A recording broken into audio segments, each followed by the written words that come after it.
Hello my beautiful souls, beautiful Capricorn people. तो ये reading आप लोगों के लिए है। अगर आप एक नो कॉन्टैक्ट सिचुएशन में हो तो ये रीडिंग आप देख सकते हैं। आप आपके पर्सन के बारे में सोचते हुए ये रीडिंग देखेंगे एंड मैं यहाँ पे चेक करूँगी कि ये एक सेल्टिक क्रॉस रीडिंग होगा कि ओवरऑल आपकी सिचुएशन में क्या चल रहा है। ठीक है, तो आप आपके पर्सन के बारे में सोचिएगा। डिटेल रीडिंग होने वाला है जब भी आप ये रीडिंग देख रहे हैं।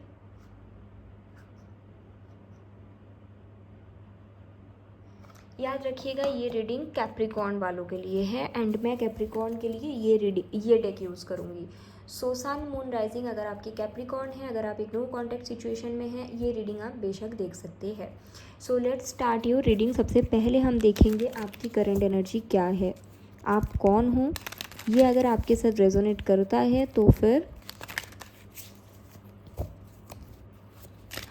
आप आगे देख सकते हैं। सो आप कौन हो, what is your current energy Capricorn. Thank you universe, comment कर सकते हैं रीडिंग को क्लेम करने के लिए। So this is your energy. अभी हम देखेंगे सिचुएशन आपका क्या है ताकि आपको समझ में आए ये आपकी रीडिंग है कि नहीं। So this is your situation. ठीक है, इसके बाद हम लोग ये देखेंगे basically what is the highest outcome you can get from this situation. What is the highest outcome you can get from this situation. highest outcome means universe की जो प्लान है आपके लिए। So this is the highest outcome जो आपको मिल सकता है इस सिचुएशन से। इसके बाद हम लोग ये देखेंगे आपकी रिलेशन की बेस क्या है, what is the base of the connection and I will pick the second card intuitively. Okay, now हम लोग देखेंगे नियर पास्ट एनर्जी एंड फिर हम देखेंगे नियर फ्यूचर एनर्जी। तो नियर पास्ट एनर्जी में हमारा फोकस ये रहेगा कि कौन से रीज़न के कारण आप दोनों के बीच सेपरेशन आया है। नियर फ्यूचर एनर्जी मीन्स आने वाले 2 से 3 महीने। So let's see near past,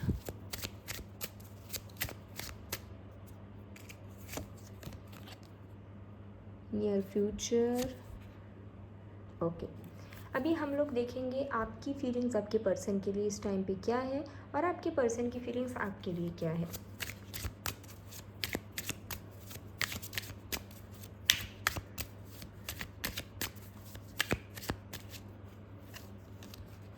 सो ये आपकी फीलिंग्स है। अभी देखेंगे आपके पर्सन की क्या फीलिंग्स है आपके प्रति। नाउ हम गाइडेंस निकालेंगे। गाइडेंस ये रहेगा कि जो आप हो, आपको कौन सी गाइडेंस फॉलो करने की ज़रूरत है ताकि ये जो हाईएस्ट आउटकम है ना वो आपको मिल जाए। So let's see what should be the guidance, what should be the guidance for Capricorn. So this is your guidance जो आपको फॉलो करने की ज़रूरत है ताकि हाईएस्ट आउटकम आपको अचीव हो जाए। नाउ आई विल सी कि आप कौन हो। आपकी एनर्जी से हम शुरू करेंगे एंड सिचुएशन फिर देखेंगे ताकि आपको क्लैरिटी मिल जाए कि हाँ ये आपकी रीडिंग है कि नहीं। तो हु आर यू, आप कौन हो। 9 ऑफ पेंटिकल। वाओ, फाइनेंशियली आप लोग बहुत अच्छे कर रहे हो, बहुत बहुत बहुत अच्छे कर रहे हो एंड आई थिंक एक इनर फुलफिलनेस भी मुझे दिख रहा है फॉर कैप्रिकॉर्न्स। आप लोग इस टाइम पे ना ऐसे ऊर्जा में हो, ऐसी एनर्जी में हो कि मेरे पास सब कुछ है जो मुझे चाहिए हैप्पी होने के लिए। ठीक है, फ्यूचर को लेकर आप लोग सोचते तो हो, ऐसा नहीं कि फ्यूचर को लेके बहुत ज़्यादा अच्छा फील करते हो। फ्यूचर को लेके कई बार आपके माइंड में आते हैं कि हाँ ये पर्सन कब आएंगे, मैरिज कब होगी, लेकिन बहुत ज़्यादा बॉदर्ड नहीं हूँ।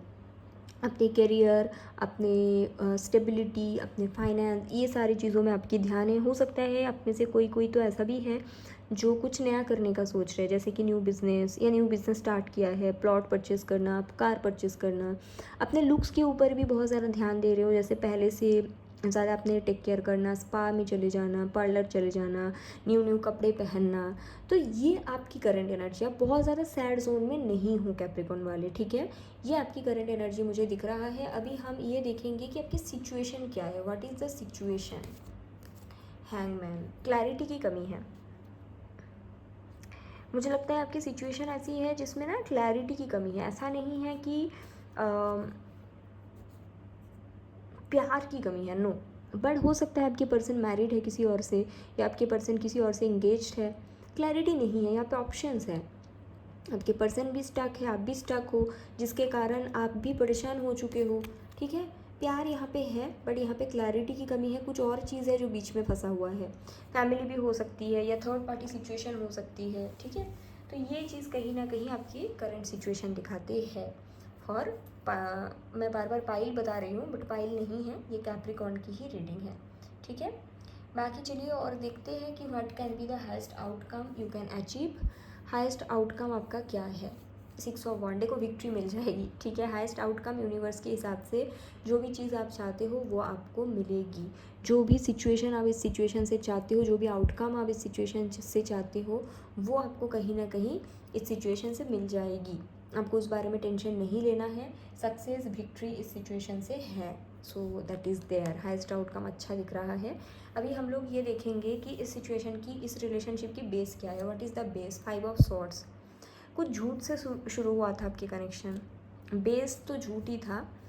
बाद में मुझे लगता है कि कम्युनिकेशन हुई है और चीज़ें क्लियर हुई है, बट मेन बेस मुझे लग रहा है कुछ स्टकनेस, और जिसके कारण कुछ झूठ। ये ऐसे भी झूठ नहीं है कि जो जानबूझ के बोला गया है, ये कुछ ऐसे झूठ है जिसके कारण कुछ स्टकनेस से ये क्रिएट हुआ था। और कुछ और लोग भी हो सकता है, जैसे मैं बार बार बोल रही हूँ थर्ड पार्टी, फैमिली, ये भी हो सकता है। ठीक है, बेस में ही कुछ गड़बड़ी थी जिसके कारण ये प्रॉब्लम आप लोगों के भी जा रहा है।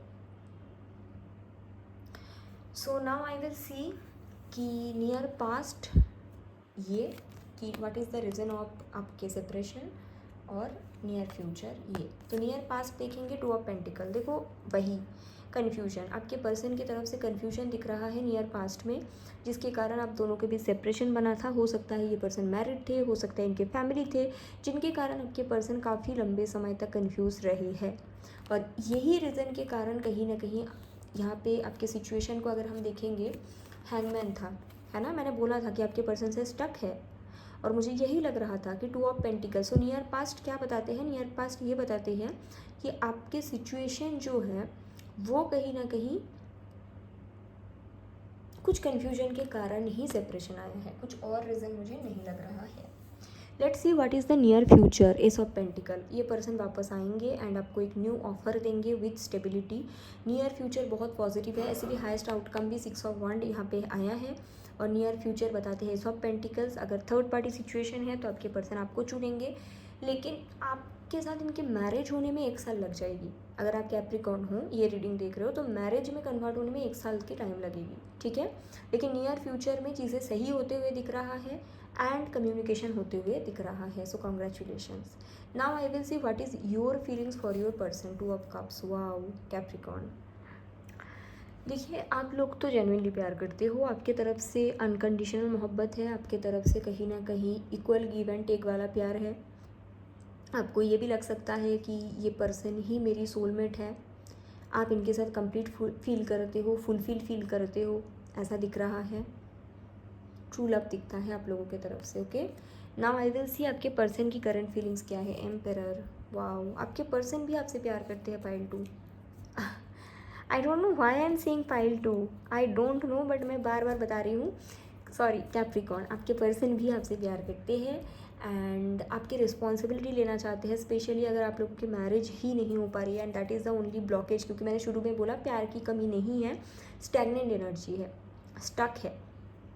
ठीक है, तो आपके पर्सन भी कहीं ना कहीं आपसे मैरिज करना चाहती है, आपके पर्सन भी आपसे बहुत ज़्यादा प्यार करती है। जब वो फ्यूचर के बारे में सोचते हैं ना, उनके दिमाग में सिर्फ आप ही आते हो। इतना अच्छा रीडिंग है, स्टिल अगर नो कॉन्टैक्ट है, अब क्या ही मैं बताऊँ, शायद यहाँ पे हो सकता है डिवाइन टाइमिंग की ही कारण चीज़ें थोड़ा स्टक है। That can be the only reason. This person really love you. Pile 2, oh my god. Okay, तो आप लोग ना कोई भी रीडिंग का पाइल 2 देख सकते हैं, जो मेरे दूसरे चैनल पे आते हैं पिका कार्ड, उस पर। आई डोंट नो क्यों बार बार पाइल 2 आ रहा है। सो कैप्रिकॉर्न, बेसिकली ये है आपकी पर्सन आपसे बहुत ज़्यादा प्यार करते हैं, ये तो दिख ही रहा है।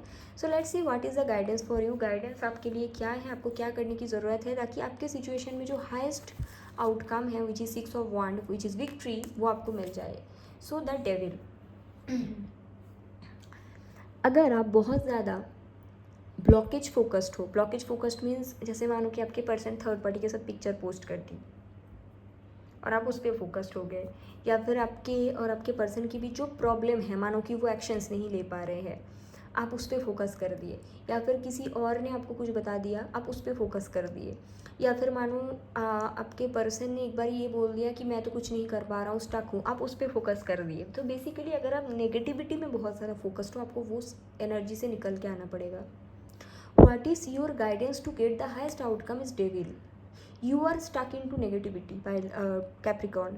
ओके, आप लोग कहीं ना कहीं एक नेगेटिव थॉट में स्टक हो, ऐसा कुछ चीज़ पे फोकस कर रहे हो जो गलत जा रहे कनेक्शन में। जो प्यार है उस पर फोकस नहीं है, गलतियों में फोकस्ड है।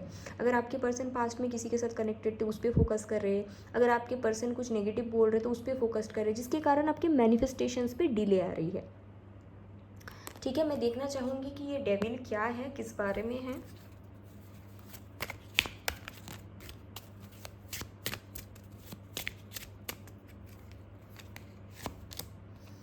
मेंटल है ये, मेंटल स्टकनेस। आप लोग खुद को खुद स्टक करके रखते हो। जैसे मानो कि कुछ अच्छा भी होते हैं तो पास्ट में अगर कुछ बुरा होते हैं आप उस बारे में ज़्यादा सोचते हो। सो दैट इज़ द गाइडेंस। ये आपको स्टॉप कर रहा है और आपके पर्सन को भी कहीं ना कहीं एनर्जेटिकली ब्लॉक कर रहा है because of your negative thought pattern. ठीक है, तो आप लोगों को कहीं ना कहीं इस पर वर्क करना पड़ेगा कैप्रिकॉर्न। ठीक है, तभी जाके ये जो हाईएस्ट आउटकम है ये आपको हासिल होगी या फिर अचीव कर पाओगे। ऐसे भी है चीज़ें अच्छी आपके फेवर में, बट आपको अपने नेगेटिव थॉट पैटर्न को कहीं ना कहीं वर्क करना पड़ेगा। ठीक है, so that is there. I hope it's helpful Capricorn वाले। And you can DM me for paid private reading. And I hope this reading is helpful. अपना ख्याल रखिएगा, टेक केयर, बाय।